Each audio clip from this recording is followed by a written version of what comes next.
So hello guys, आज की video में हम लोग देखने वाले हैं कि बड़े लॉसेस से किस तरह से बच सकते हैं हम लोग। ओके, तो how to avoid big losses, ये हमारा आज की वीडियो का टॉपिक है। ओके, तो ये वीडियो किन लोगों के लिए? बिगनर्स लोगों के लिए। एक्सपर्ट लोग भी ये वीडियो देख सकते हैं, बट उनको पता रहता है कि मार्केट से किस तरह से बचना है।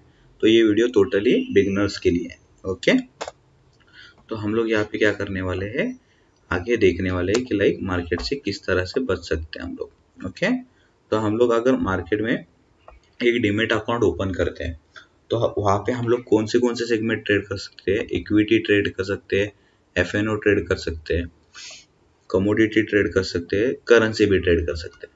तो बिगनर्स का ये कहना होता है कि ये सेगमेंट्स में से हम लोग क्या ट्रेड करें। ओके, तो वो लोग यूट्यूब वगैरह पे वीडियो देखते हैं, एफएनओ और कमोडिटी की वीडियो मोस्ट ऑफ रहती है। तो वहाँ पे वो लोग देखते हैं कि एक छोटी अमाउंट लगाने के बाद में आपको 100 रुपये देने के बाद में आपको मार्केट से 500 रुपये रिटर्न आ रहे हैं। ओके, कितने आ रहे हैं? 500 रुपये रिटर्न आ रहे हैं।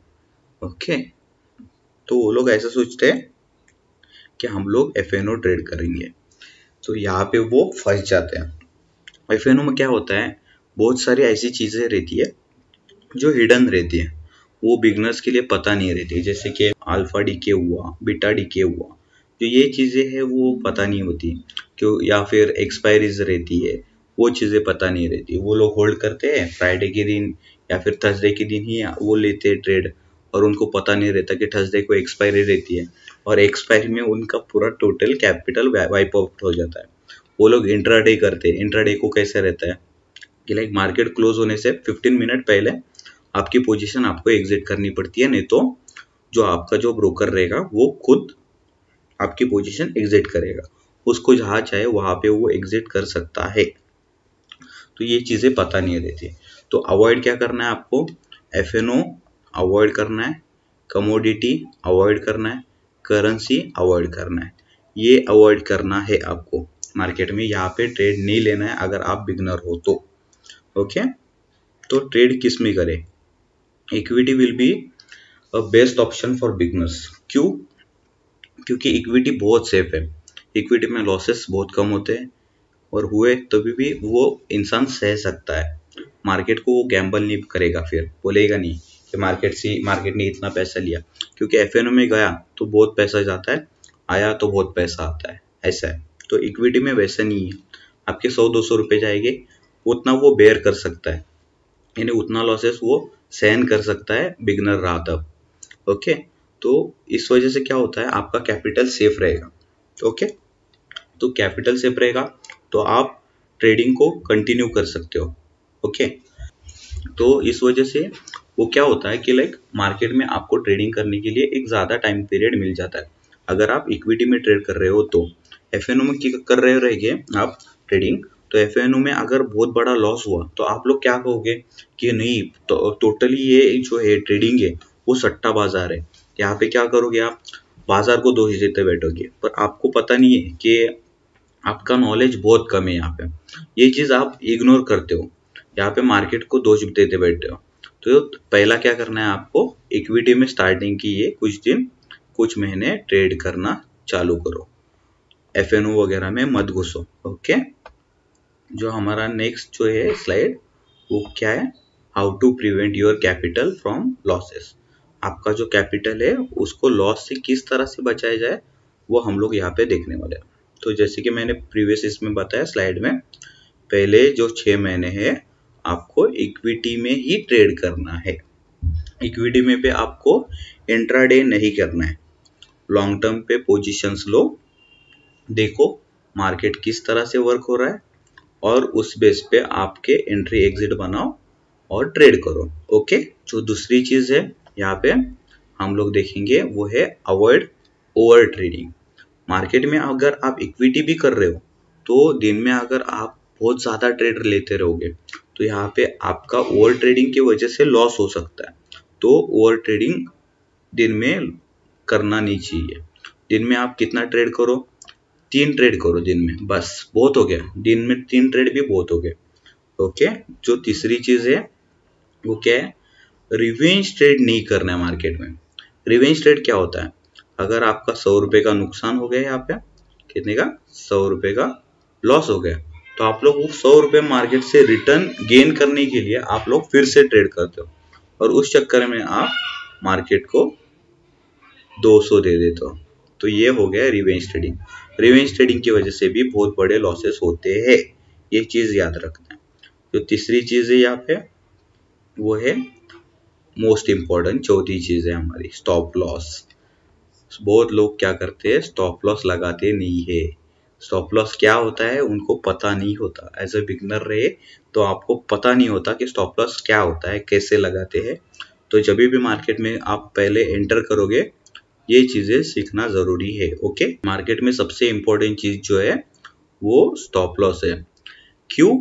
मार्केट में जब भी आप एंटर करते हो तो यहाँ पे वो ये चीज इंपॉर्टेंट नहीं रहती कि आप कितना बड़ा प्रॉफिट गेन कर रहे हो, आप कितना बड़ा स्टॉप लॉस ले रहे हो, ये इंपॉर्टेंट है। क्यों? क्योंकि उस बेस पे आपको समझ में आता है कि आप मार्केट में कितना टाइम पीरियड के लिए सर्वाइव करोगे। जितना आपका छोटा स्टॉप लॉस है उतना आप ज्यादा टाइम के लिए सर्वाइव करोगे मार्केट में। ओके, तो ये चीज याद रखना है कि स्टॉप लॉस मस्ट है।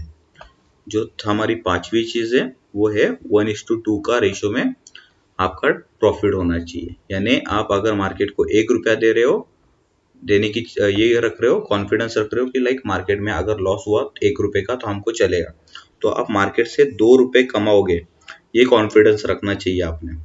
ओके, क्योंकि क्या होता है कि लाइक आप 1:2 के रेशियो में अगर लेते हो टारगेट तो कैसा होता है, कंटिन्यू आपने 3 प्रॉफिट लिए समझो, तो आपका प्रॉफिट कितना हुआ, 6 रुपए का आपका प्रॉफिट हुआ। ओके, अगर आपने कंटिन्यू 5 दिन लॉस किया तो आपका लॉस कितना होगा, टोटल 5 रुपए का लॉस हो गया।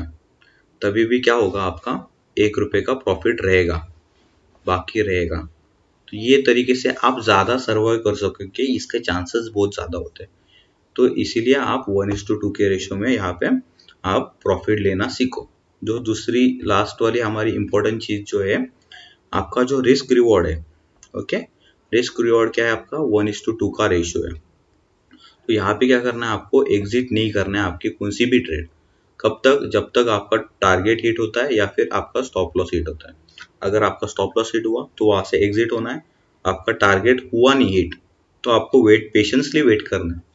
आपका टारगेट कब हिट होगा वो देखना है और उस हिसाब से आप डिसाइड करोगे कि एग्जिट करना है कि नहीं। आपका टारगेट नजदीक आया और वहां से अगर रिवर्सल आया तो आप एग्जिट कर सकते हो, पर आपका पेशेंस यहाँ पे चेक होगा। तो इसीलिए कभी भी पैनिक सेलिंग नहीं करना है, ये चीज याद रखना है। ओके, लास्ट स्लाइड में हम लोग देखेंगे how to improve your trading skill. आपकी ट्रेडिंग जो स्किल है उसको इम्प्रूव कैसे करें, तो ये यहाँ से सीखेंगे हम लोग। तो हम लोग ने क्या सुना देखा है, हम लोग स्टार्टिंग से देखेंगे। तो हम लोग जो बोल रहे हैं इक्विटी में ट्रेड करने से आपकी जो ट्रेडिंग स्किल है वो इम्प्रूव होगी। क्यों इम्प्रूव होगी, क्योंकि यहाँ पे जो लॉसेस है वो कम हो गए, तो उस वजह से आपका जो डर है मार्केट के बारे में वो कम हो जाएगा। तो इसी वजह से इक्विटी में ट्रेड करना आपके लिए सेफ है। तो यहाँ से आप आपकी ट्रेडिंग स्किल इम्प्रूव कर सकते हो। दूसरी जो चीज है, मैक्सिमम कितना ये लेना है, क्वांटिटी कितना लेना है, 5 लेना है, उससे ज्यादा नहीं लेना है। क्यों? इससे इससे क्या होगा, आपका इम्प्रूव क्या होगा, कॉन्फिडेंस इम्प्रूव होगा। और काय के ऊपर कंट्रोल होगा आपका, फिर फियर के ऊपर से कंट्रोल होगा। क्योंकि अगर आप ज्यादा क्वांटिटी लेते हो तो ज्यादा क्वांटिटी लेने से क्या होता है, आपके मन में डर बैठ जाता है। अगर आपकी यहाँ पे समझो इक्विटी में 1000 क्वांटिटी होगी और आपका जो स्टॉप लॉस है, समझो स्टॉप लॉस 10 रुपए का होगा। ओके, तो 1000 मल्टीप्लाई बाय 10 करोगे तो कितना हो गया आपका जो स्टॉप लॉस, जहाँ पे आप मार्केट को कितना दोगे, 10,000 रुपए दे रहे हो। तो आपके मन में क्या हो गया, वो डर बैठ गया कि इतना बड़ा स्टॉप लॉस हो रहा है मेरे, अगर आज के इसमें लॉस स्टॉप लॉस हंट हो गया तो आपका कितना रुपए जाएगा, 10,000 रुपए जाएगा। तो ये सोच की वजह से आपको डर बैठता है। तो वो डर को कंट्रोल करने के लिए आप क्या करो, छोटी छोटी क्वांटिटी से आप ट्रेड करना चालू करो, तो आपका कॉन्फिडेंस लेवल इंप्रूव होगा, बेटर हो जाएगा। जो हमारी तीसरी चीज जो है वो क्या है, आपका जो कैपिटल है, टोटल कैपिटल है, उस पर आप खाली 50% कैपिटल से आप ट्रेड करना चाहिए।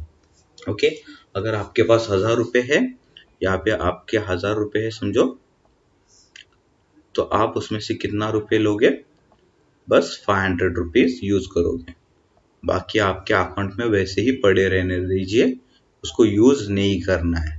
कितना, 500 रुपये यूज करना है 1000 में से। तो ये चीज से क्या होता है, आपका जो लॉस होता है, ओके, तो आप कैपिटल से, रिमेनिंग कैपिटल से क्या करोगे, कवर कर सकते हो। ओके, तो ये चीज एक याद रखना है आपको। दूसरी जो चीज है, तो स्टॉप लॉस पे आप कितना रिस्क ले सकते हो, तो आपका जो कैपिटल रहेगा उसके ऊपर आप 10% रिस्क ही लेना है आपको, उससे बड़ा रिस्क नहीं लेना है। तो स्टॉप लॉस आपका 10% के रेशियो में ही प्लांट होना चाहिए। अगर 1000 रुपये है आपके पास, तो 100 रुपये ही मार्केट को आपको स्टॉप लॉस लेना है, उससे बड़ा अगर स्टॉप लॉस होता रहेगा तो वो ट्रेड में मत एंटर करना। ये एक चीज याद रखना है आपको। इससे क्या होता है, आपकी ट्रेडिंग स्किल इंप्रूव हो जाती है, क्योंकि इससे क्या होगा, आपको समझ में आएगा कि अगर छोटा स्टॉप लॉस लेंगे, आप एक छोटा स्टॉप लॉस लेंगे, तो इससे क्या होगा, आपकी जो सर्वाइवल रेट है, मार्केट में रहने की रेट है, वो बढ़ेगी। आप ज़्यादा से ज़्यादा टाइम तक मार्केट में सर्वाइव कर सकोगे अगर आपके स्टॉप लॉस छोटे हो गए तो इसीलिए आप मार्केट को 10% से ज़्यादा स्टॉप लॉस बढ़ा लेना नहीं है। लास्ट जो फिफ्थ जो हमारा पॉइंट है, वो क्या है, प्रैक्टिस सिंगल सेटअप।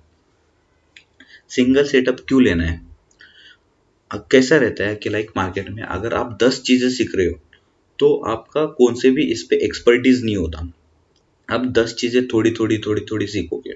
ओके, तो इस वजह से क्या होगा, आप कंफ्यूज होते हो कि कौन सी चीज कैसे अप्लाई करनी है। ओके, तो इस वजह से क्या करना है, एक ही चीज प्रैक्टिस करो 1 मंथ के लिए, तो इस वजह से आपका क्या होगा, उसके ऊपर आप एक्सपर्ट हो जाओगे, वो चीज कैसे ट्रेड करनी है वो आपको समझ में आ जाएगा। तो इस वजह से आप एक ही सेटअप कंटिन्यू ट्रेड करो 1 मंथ के लिए, आपको समझ में आ जाएगा कि वो सेटअप किस तरह से ट्रेड करना है। तो ये एक इम्पॉर्टेंट चीज है।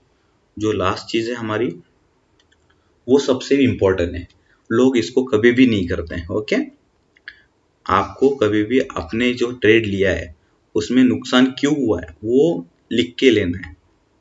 क्या करना है, आपके मार्केट में लॉस क्यों हुए है वो लिख के लेना है। आपका सेटअप का फिर क्या होगा, उसके अंदर आपके सेटअप में कौन सा ये डिसएडवांटेज है, आपको आपके सेटअप में क्या गलती हो रही है वो आपको यहाँ से समझ में आ जाएगा। तो आप उसकी वजह से, वो लिखने की वजह से आपको आपके सेटअप में क्या चेंजेस करना है वो आपको यहाँ पे से समझ में आ जाएगा।